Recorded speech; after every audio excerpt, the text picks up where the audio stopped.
Bonjour, bienvenue dans l'épisode 8 de la présentation de la saison 2021 de Malraux Scène Nationale. Alors aujourd'hui, il s'agit de parler des marges de tous ces artistes qui composent depuis la voix, des petites voix de gens qui ne sont pas la voix majoritaire. On écoute l'équipe de Malraux nous en parler.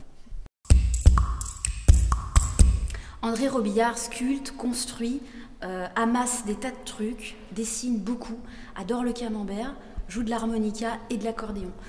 André Robillard a 88 ans aujourd'hui, il est un garçon assez irrésistible et surtout un artiste exceptionnel. Adoubé par Jean Dubuffet, il est une figure majeure de l'art brut et le dernier grand représentant du mouvement aujourd'hui. Alors rencontrer André Robillard, c'est probablement le plus grand remède à la mélancolie qui soit. C'est pour ça que nous l'accueillerons pendant 3 jours. 3 jours avec André Robillard, donc, pour, et je le cite, « tuer la misère et changer la vie ». Dièse 8, Les Insubordonnés, c'est un spectacle qui nous parle de désobéissance.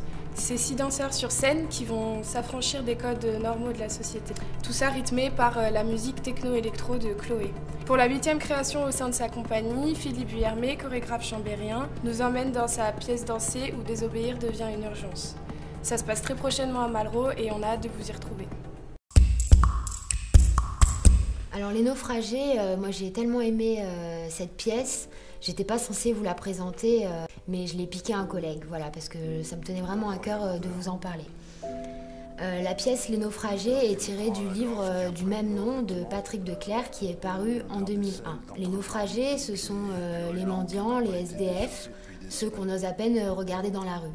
Patrick Declercq, déguisé en clochard, a passé 1 an et demi sous une fausse identité dans ce centre d'hébergement. Il a tiré de son expérience un livre. Emmanuel Mérieux en a fait un témoignage théâtral. À l'Ouest, c'est une création d'Olivia Granville. Olivia Granville, c'est une chorégraphe.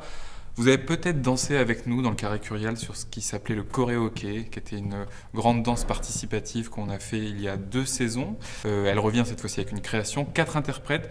Elle est partie d'un voyage qu'elle a fait. Elle a traversé l'Ouest américain, le Canada, pour rencontrer des populations indiennes. Elle est revenue avec ses danses et ses rythmes.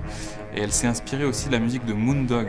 Et ça fait un spectacle où on a 4 interprètes, dont Olivia Granville, un percussionniste, cette musique de Moondog et une danse qui frappe le sol, qui joue sur le rythme, à la limite de l'épuisement. C'est un vrai voyage au cœur de ces civilisations et de ces danses qu'on connaît très peu.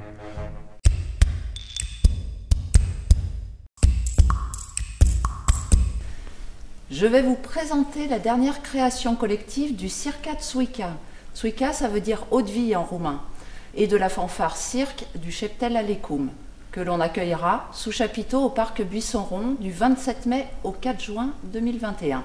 Vivre, ivre, ivresse, une succession de situations interprétées par 11 artistes circassiens, comédiens, chanteurs, musiciens, danseurs. La piste devient un lieu où artistes et public se mêlent. Une interaction est créée, ça y est, nous sommes connectés. Enfin, on peut s'enivrer et vivre jusqu'à plus soif. Bonjour à tous, nous vous donnons rendez-vous avec André Robillard, figure historique de l'art brut, pour son exposition de fusils, de dessins et de photos, le 10 novembre au vernissage, et le 11 à la réalisation d'un de ces fameux fusils en public, avec le film L'après-midi André les Martiens, plus tard à une conférence avec la directrice du musée d'art brut de Lausanne, et le 12, un duo avec moi où il raconte en musique et des fois en martien comment l'art lui a tué sa misère. Alors à bientôt. On se retrouve le 26 novembre pour Dièse 8, Les Insubordonnés, pièce chorégraphique qui parle de désobéissance. Bonjour à tous, alors ici on est en direct de l'Ouest et comme vous voyez il fait extrêmement beau et c'est magnifique. Au mois de mars, c'est du très grand Ouest dont il sera question, des grandes plaines enneigées du Canada. La pièce s'appelle À l'Ouest et ça sera les 2 et 3 mars à Malraux, la scène nationale. On vous y attend, on a trop hâte d'y être, vous nous avez tellement manqué. Donc on compte sur vous. À bientôt. Salut!